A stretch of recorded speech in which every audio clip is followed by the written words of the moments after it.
The shot is etched in our minds. We need only the words to stir the memory of one of the truly great moments in Phoenix Suns history.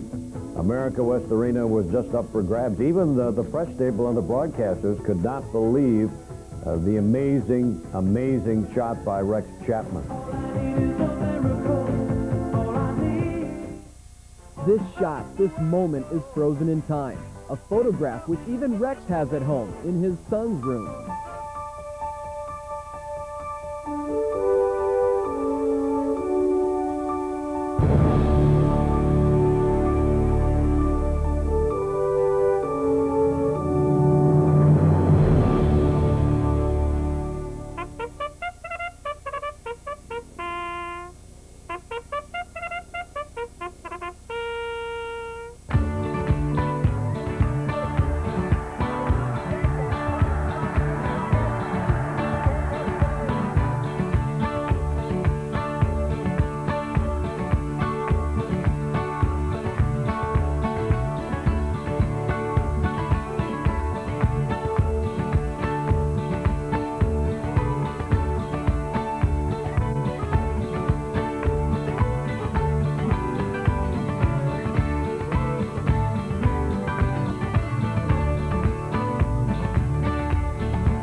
Star trend, sunset code to the outside.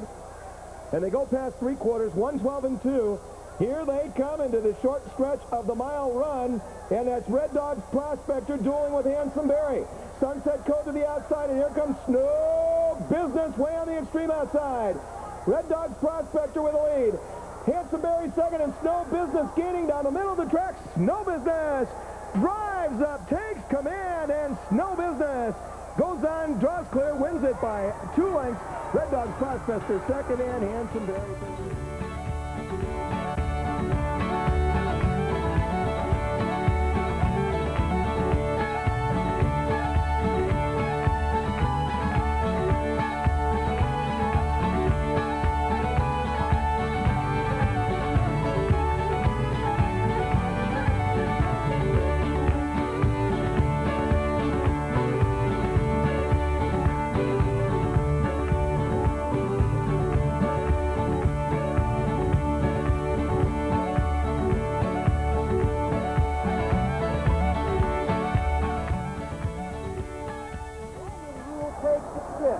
They're midway through the turn, and then the Buck leads by 5. Chief Brown second, a length and a half. On the rail, Tank Prospect is the third. Up from the inside into fourth. That's half the count. They're moving for the stretch. It's Stand Up Buck with a 5-length lead. Chief Brown is still second. From the inside, that's fast to count third.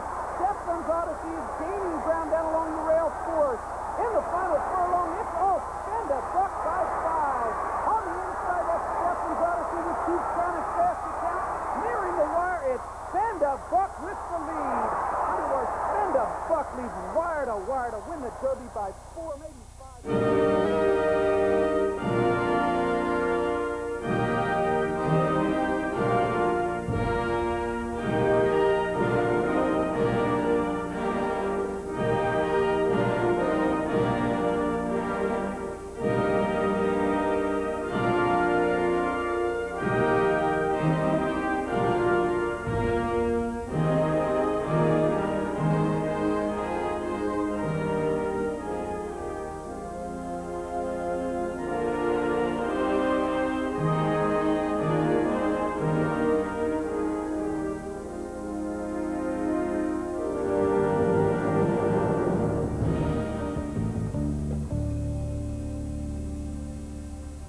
And we're back now with investment banker Robert Hormats and Professor Stephen Cohen.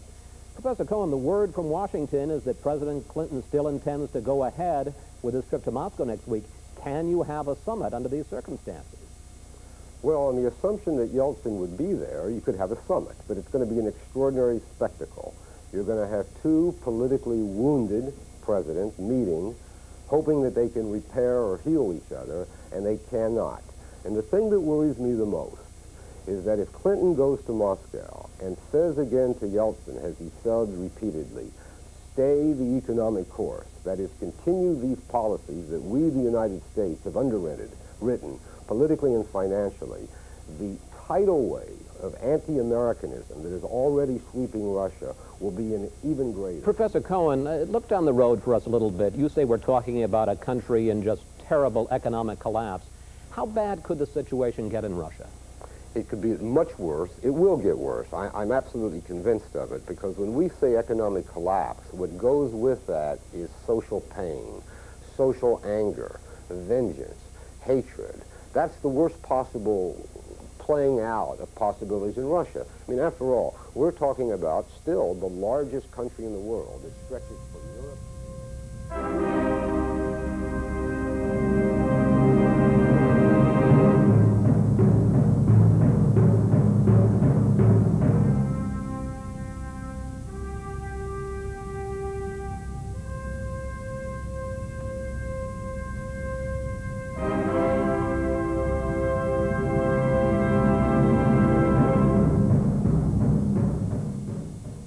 A novel's a big project. And you write a novel, it's like farming. You go out to the same field every day.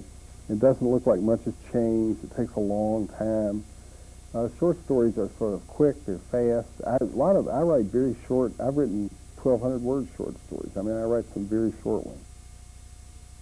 There's quite a collection of serious, literate, and interesting writers in science fiction, and there's a sort of a collegiality among them, which is it's kind of neat. It's a lot of fun.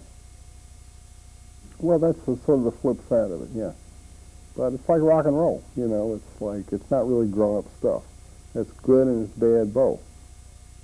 And you can have really great writers writing science fiction. You can have really terrible writers doing science fiction. But it's still just rock and roll.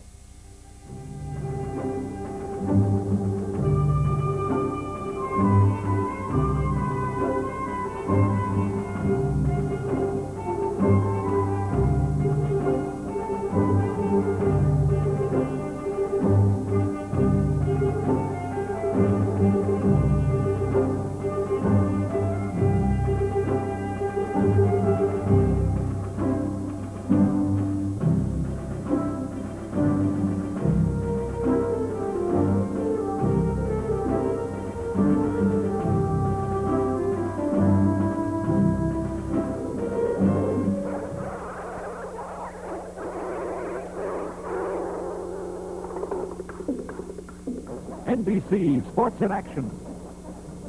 Guy, who do you think's going to win?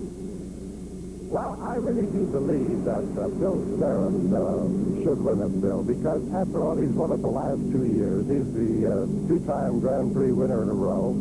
Buddy Byers is here with his great boat. He's won the Grand Prix 2 times. So all in all, it's a tough race to pick. But I'm going down now to talk to Bill Sterren, and I'll see you later. Okay, guys, thanks. Ray Gassner is in second spot. Bill Sterren number one. Bill Budd in third. Frank Byers Jr. is in the fourth spot. Sterren pouring on and coming up with the flag. Notice the other boat's way behind. Here comes Sterren to get that victory flag. Looks back. No one here. And there it is for Sterren. Number 2 right here. Here is the first man to have won the Gold Grand Prix 3 years in a row. Bill, it was a tremendous effort and a hearty congratulations.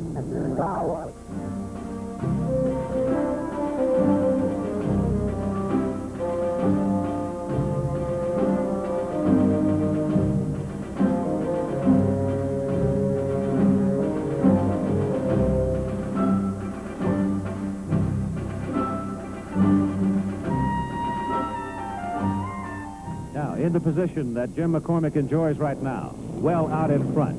It is a position every man would like to have, because at this moment, he has no pressure other than keeping his equipment alive. Love this boat. The checkered flag is out. The crowd is on its feet, and here's the finish of the Gold Cup race, and Miss Madison has won it.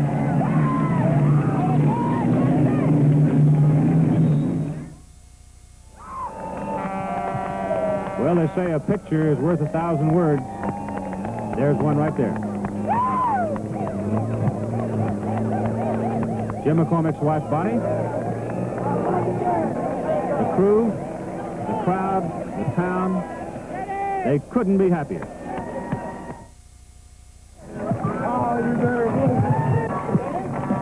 Jimmy, congratulations. Thank you, Keith, very much. I can't hardly believe it.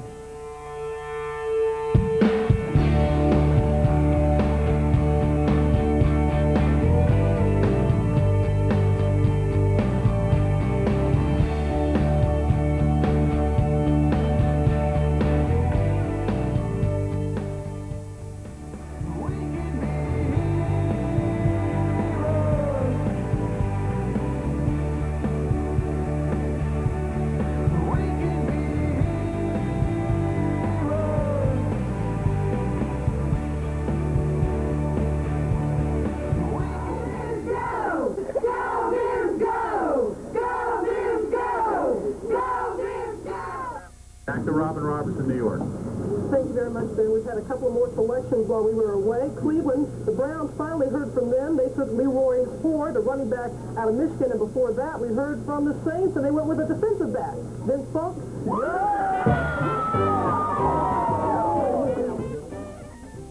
I think it's fantastic. It's a dream, and that dream has come true for him. Something he's worked at ever since he was 7 years old. I am happy with the selection, and I will do everything that I can to make that selection a great one. 15 minutes left, 14:04. And Buck takes it at the 12. To the 20, the 25, 30. Inside the 40, returns to the 44, maybe the 45.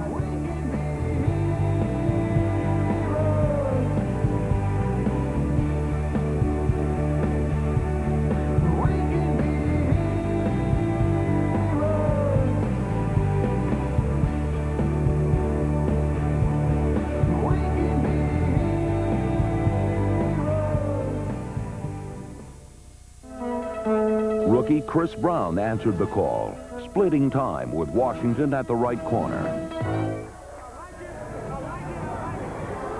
It took 16 long weeks, but the Pittsburgh Steelers were finally champions.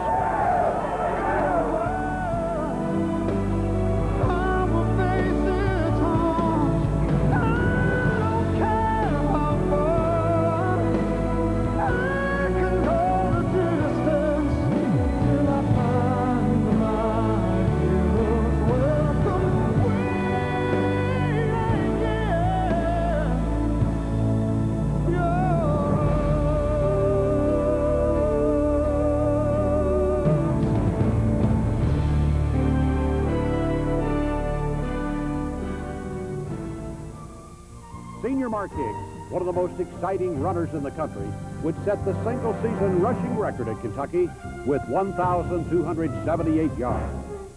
Mark Higgs set the tone on his first carry of the year. They're in the eye this time, and Higgs gets the handoff off left tackle, 20, 25. He's at the 30, the 35. He's at the 40. He may go. He is at the 30 the other way, at the 20, at the 10, at the 5. Touchdown, Mark Higgs. That 85-yard carry was the third longest scoring run in UK history. Kevin Dooley, the quarterback, takes it from Brad Myers, gives it off to Higgs, coming off left tackle. He's at the 45, the 40, heads off to the right side at the 30, 20, right it down at the 10. Touchdown for Mark Higgs. So the little man from Owensboro strikes from long.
Nick Varner will try to move closer to his third Player of the Year award on the Pro Billiards Tour in the final of the World 8-Ball Championship.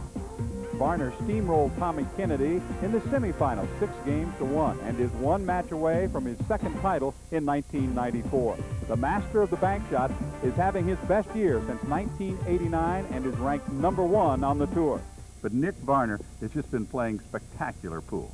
Oh, man, he's been playing great. Nicky's, there's no weaknesses in his game right now.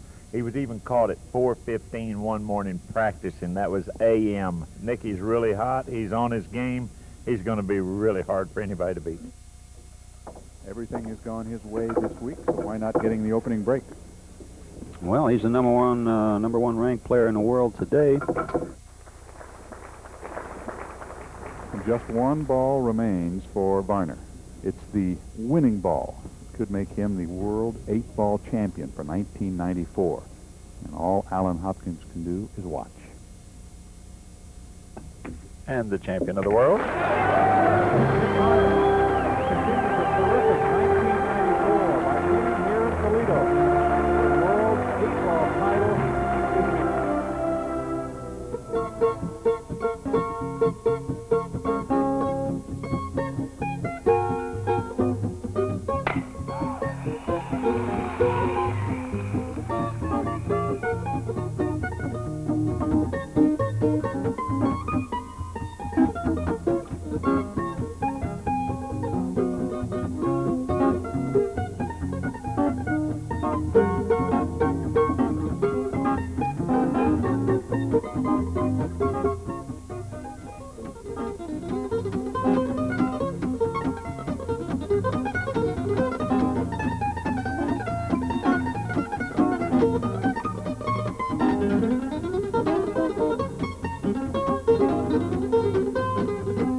Take me out to the ball game.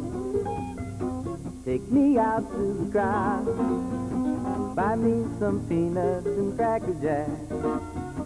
I don't care if I never get back. So it's root for the home team. If they don't win, it's a shame. It's 1, 2, 3 strikes you're out at the old ball game.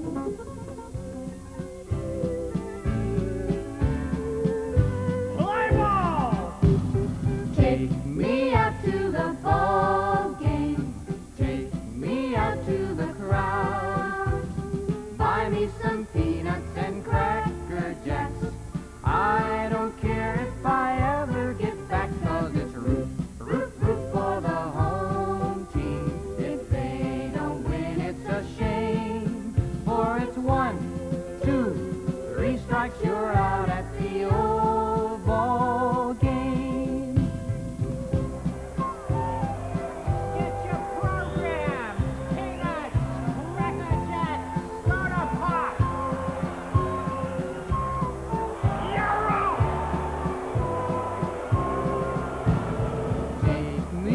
To the ball game, take me out to the crowd.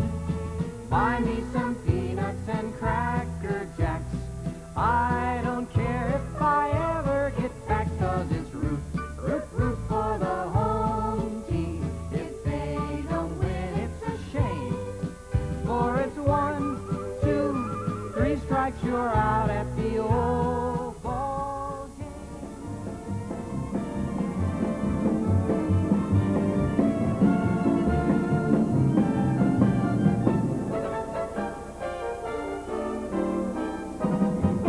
Be a scene like you see on the screen, a swain getting slain for the love of a queen. Some great Shakespearean scene where a ghost and a prince meet and everyone ends in mincemeat. The gag may be waving the flag that began with a Mr. Cohan. Hip hooray, the American way. The world is the stage is the world of entertainment.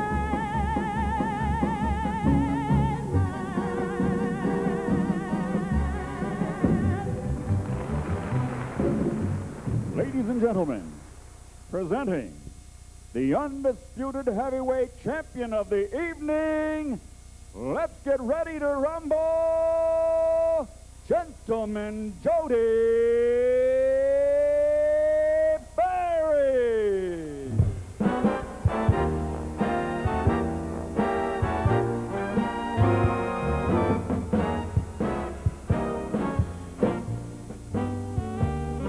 For once in my life, I have someone who needs me.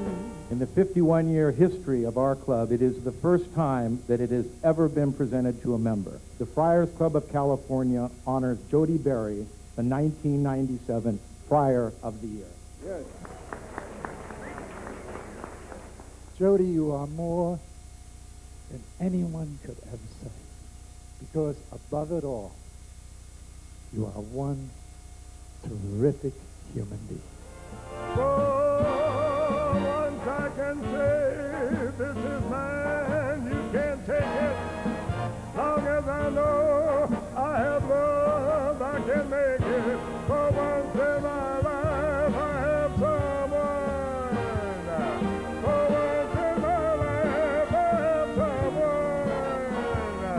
For once in my life, I have someone. And it's me.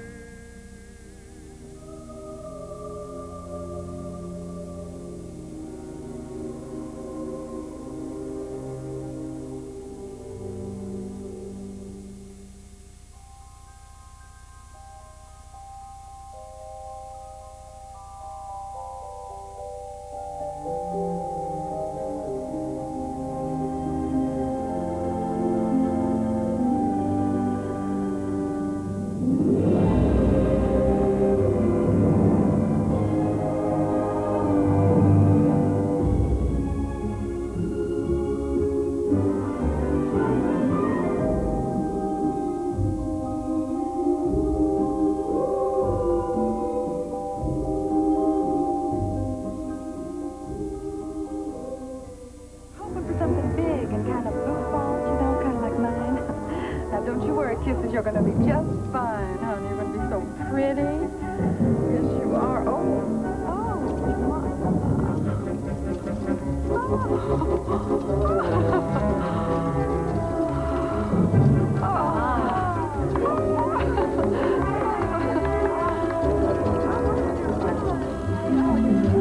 Oh, Eddie, is there anything you can't do? You take my very breath away. I swear.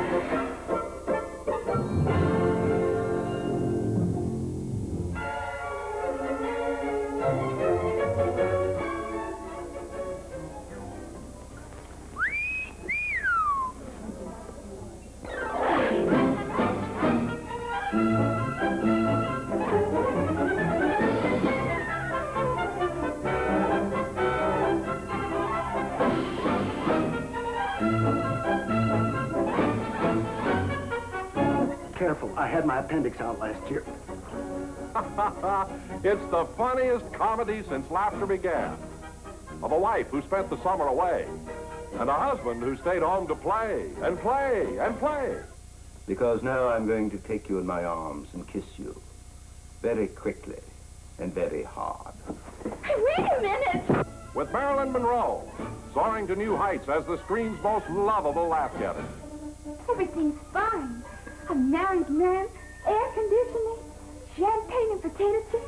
It's just a wonderful party. Tom Ewell, who created the original role on Broadway.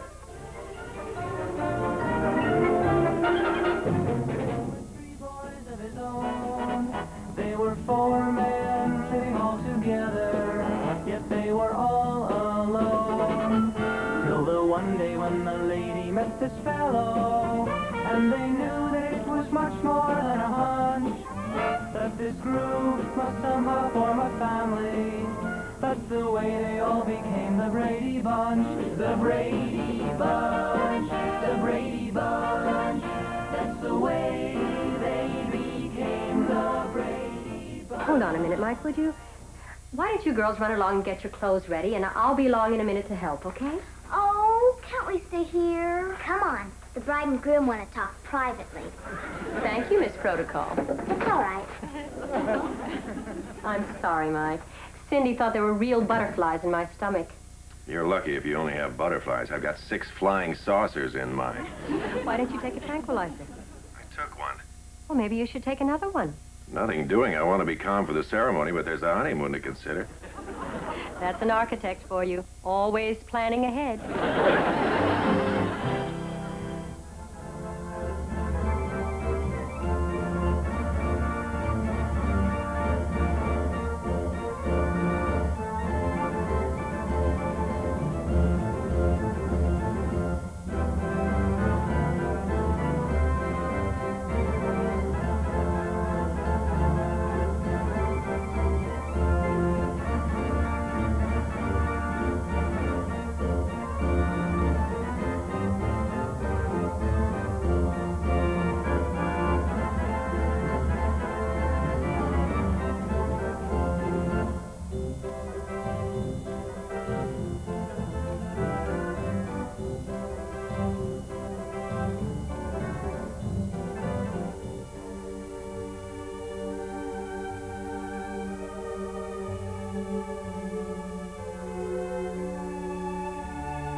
Dead, Nettie.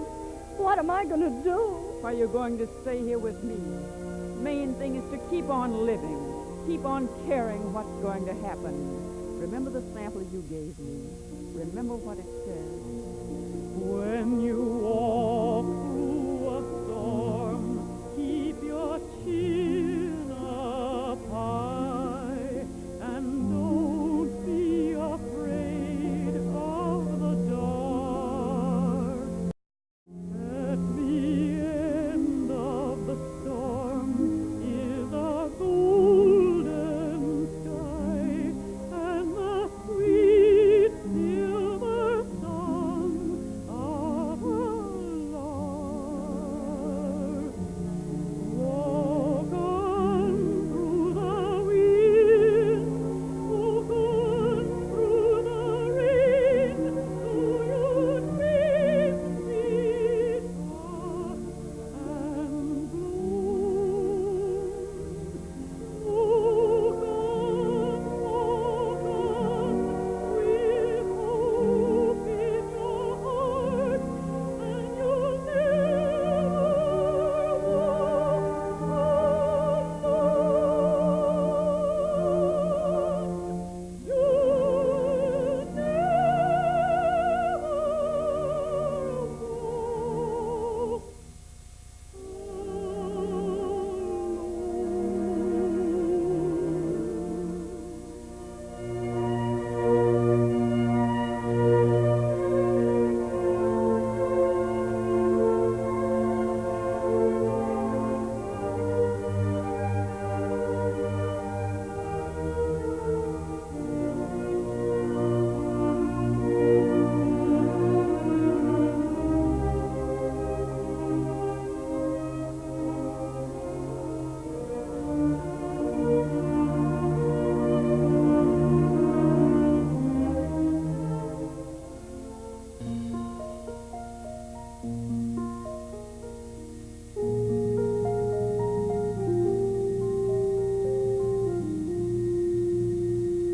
Wendell Hampton Ford of Davies County, Kentucky, did not plan a career in politics.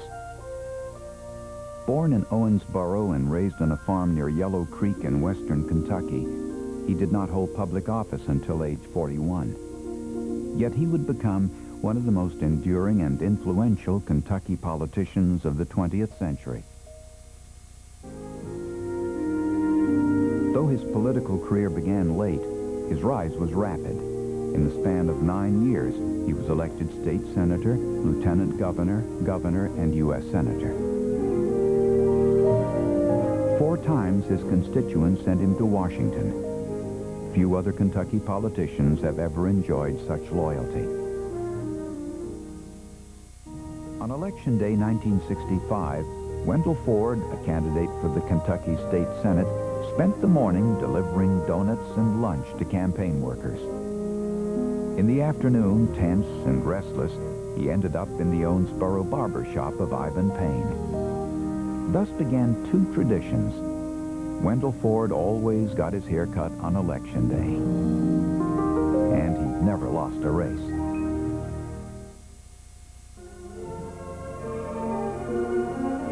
Mr. President, I really want to welcome you to Wildcat Country.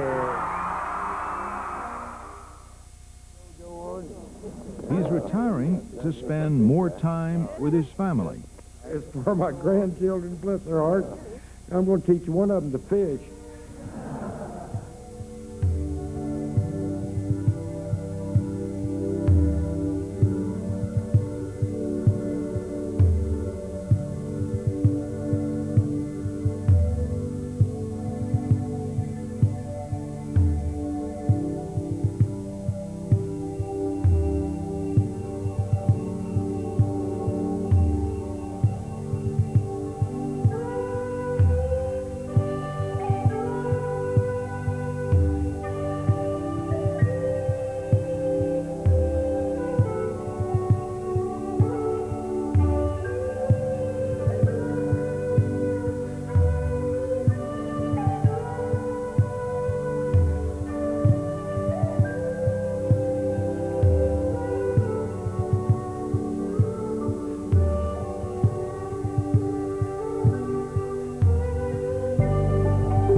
Homecoming event is not only a racing fan's delight, but it is also pretty special for all the drivers' families who still live in Owensboro.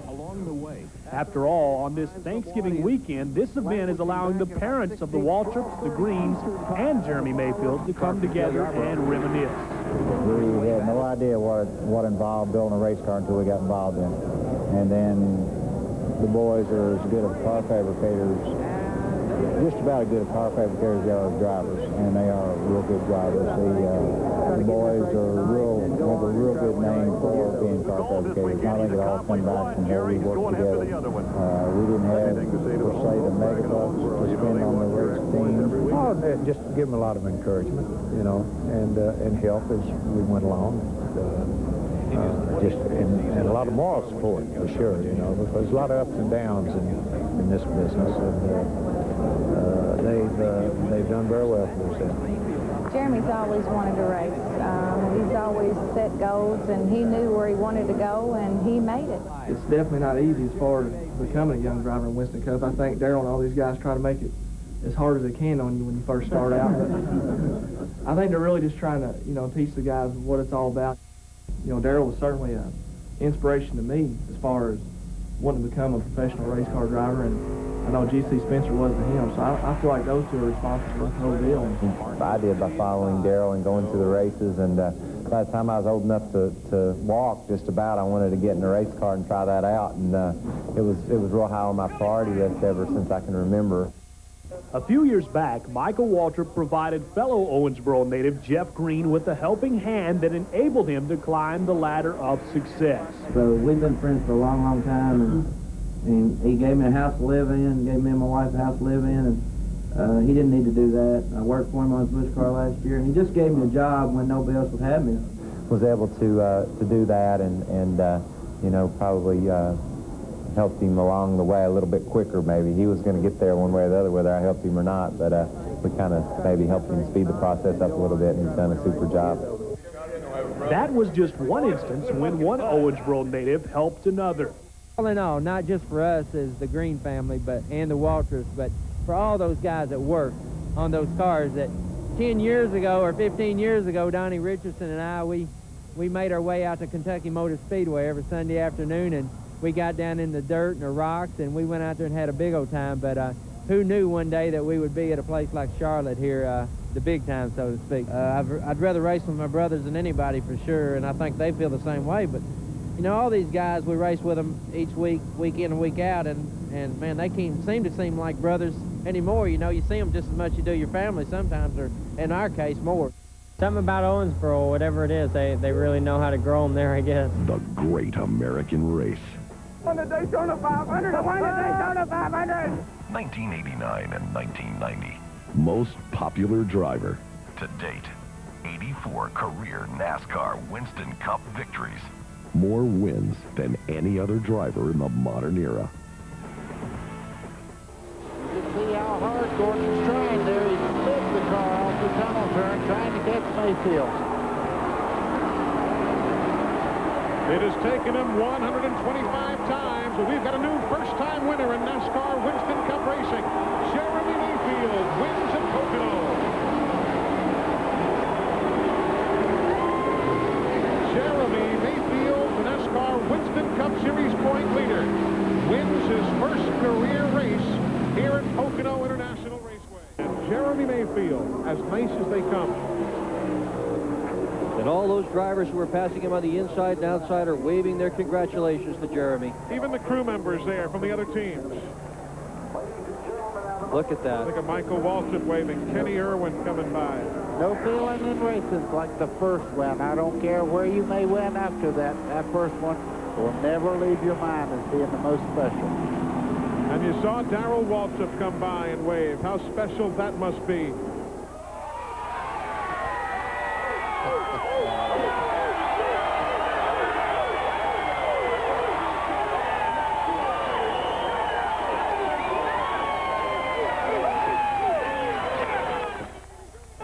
I'm trying to wake up. I think I'm still dreaming. This is my lifetime dream right here to win a Winston Cup race. And, Jeremy said that his fantasy, he lied in bed at night to win a race, was to pass you, also from Owensboro, Kentucky. Oh, yeah. What a kid. I mean, there he is. He's out there just doing his thing, you know, and I'm thinking the same thing. I'm saying, well, if one big old kid can do it, maybe another one can. And what a spectacular job. He's a champion. I love him to death, and I'm just so proud of him. And everybody from Owensboro, I'm sure, is too. Mom, we did it. That's all I can say. Seen sometime or another, I read leather stocking tales. One of them, the last of the Mohicans. Well, I played to be the last of the original overs.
I don't know what it is. I'm pretty comfortable in late game situations. I don't know if it's because I'm just a big gunner or what, but you know, I don't think too much about missing shots. You know, if I miss, I miss. We go home. You know, if I make it, then, you know, we're still in the game. The three is good.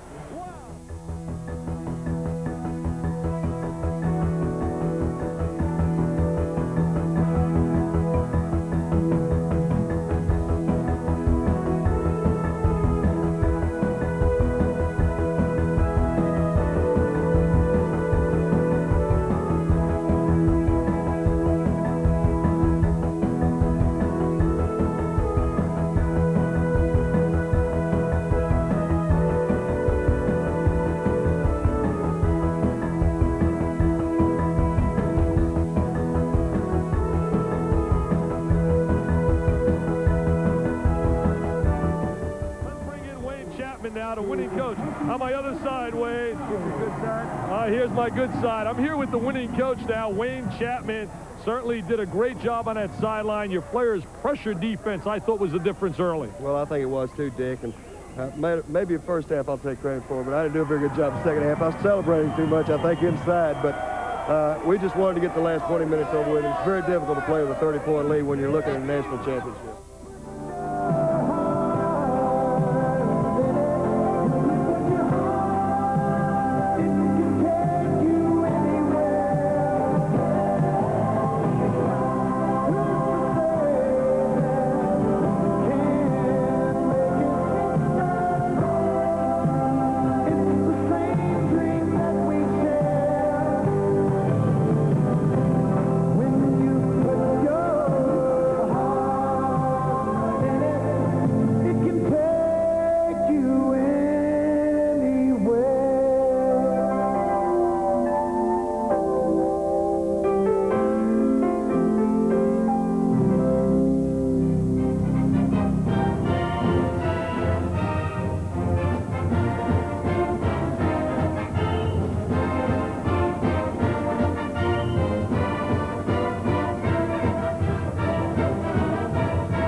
Opening of a new arena, Memorial Coliseum, and another trip to the NCAA Finals against Kansas State.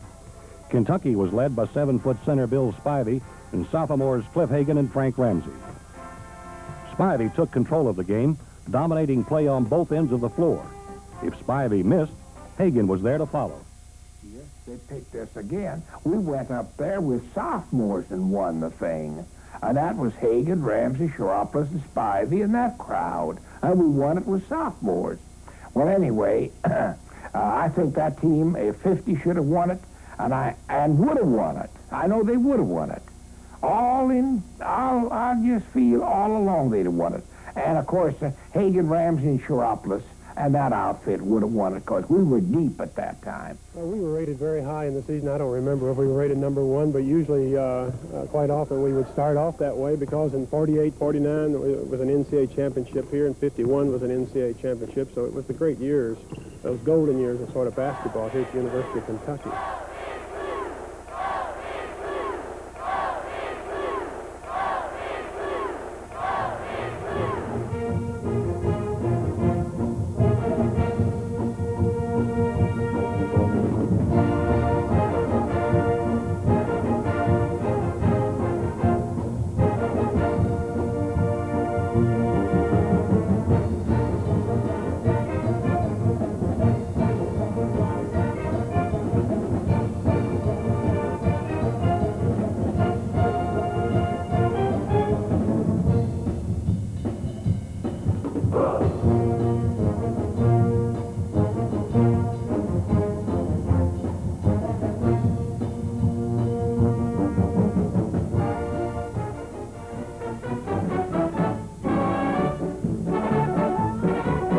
of the greatest college games of the year at Madison Square Garden. Illinois, Big Ten champion, versus Kentucky in the Eastern Final of the NCAA. Kentucky in the dark jerseys is rated best in the land. A close battle all the way, but the thrills mount in the last fantastic minute of the game. Kentucky leads 72-70 with only 50 seconds to go. Herb Morris of Illinois sinks the set shot. Once more Kentucky, 20 seconds. Frank Ramsey floats a pass to Linville, who's in the clear. Kentucky leads 76-74. The Fighting Illini call for a timeout to decide their strategy. The Garden is tense. Only 2 points needed to tie. 12 seconds. 10 seconds. Don Sunderland is going to shoot. No good.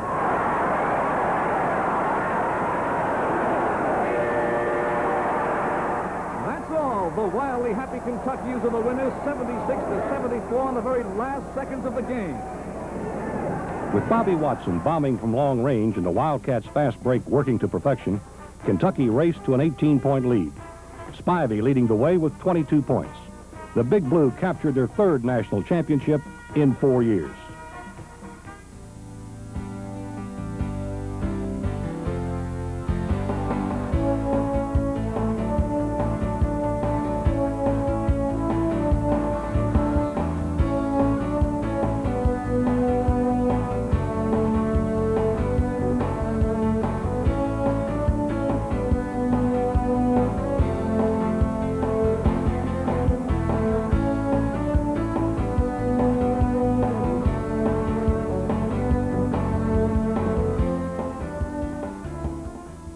You're unbelievable.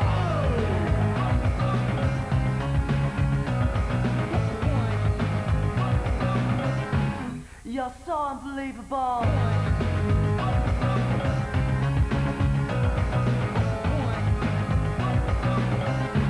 You're unbelievable.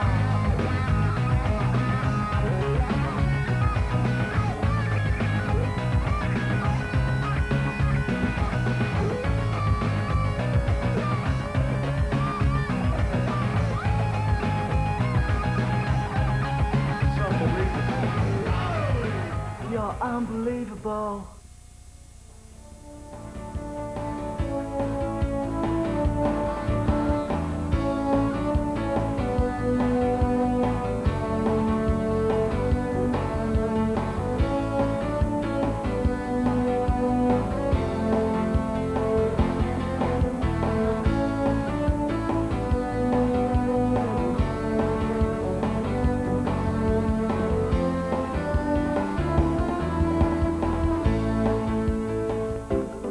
With a reputation as one of the fiercest competitors to have played basketball at Western, Bobby Rasco backed that up with some outstanding numbers during his tenure on the Hill.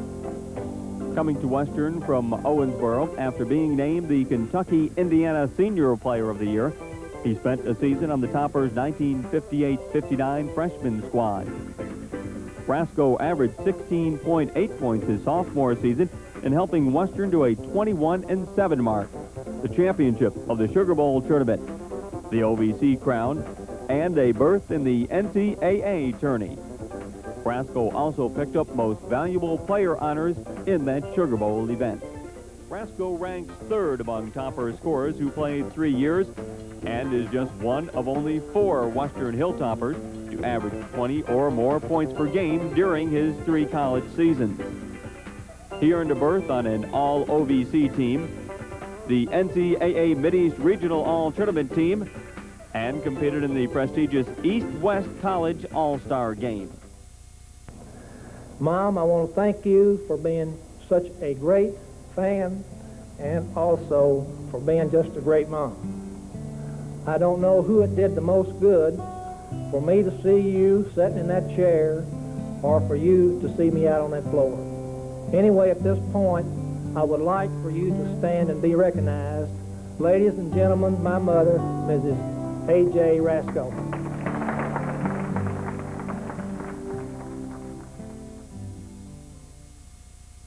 So this is a spot on the floor. Is there a special feeling when you come around here?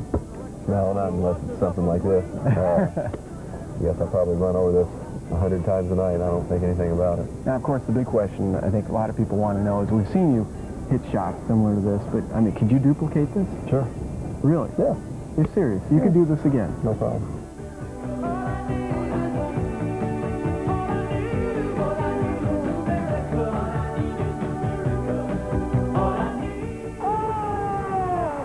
Somebody up there is on our side.